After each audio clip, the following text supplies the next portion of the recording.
Good morning, Jim Boyer, Port Ludlow. I too want to speak about the Memorial Field issue.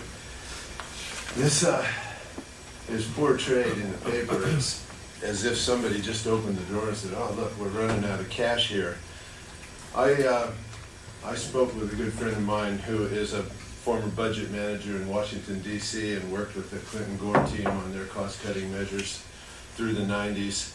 And he told me, as I mentioned here last week, that in a $52 million budget, there's $60,000 all over the place to keep these parks open, to keep the Memorial Field running just as it is.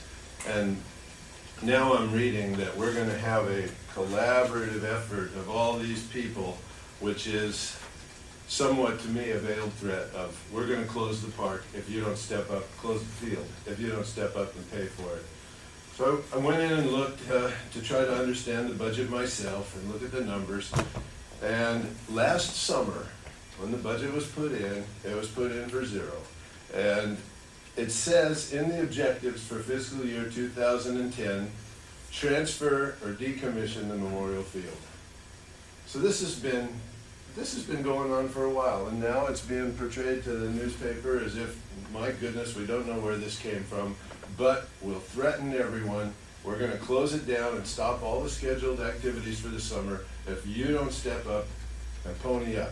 Now, roughly, I'm just using numbers that Phil mentioned that are not specific, but $60,000. If we create a park district, that budget won't be $60,000 anymore. It'll go way up with supervisors and clerks and assistants and all the personal equipment that'll be dedicated to that park.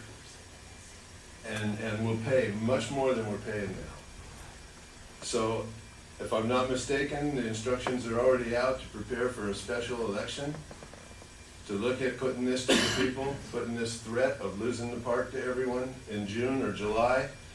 A special election costs $25,000 at least, and we're talking about a budget shortfall of $60,000. What happens, usually when people are threatened with something like this, they'll give in and say, okay, we'll pay the taxes. What happens if that budget issue fails? And now we've spent $25,000 on a special election plus the shortfall?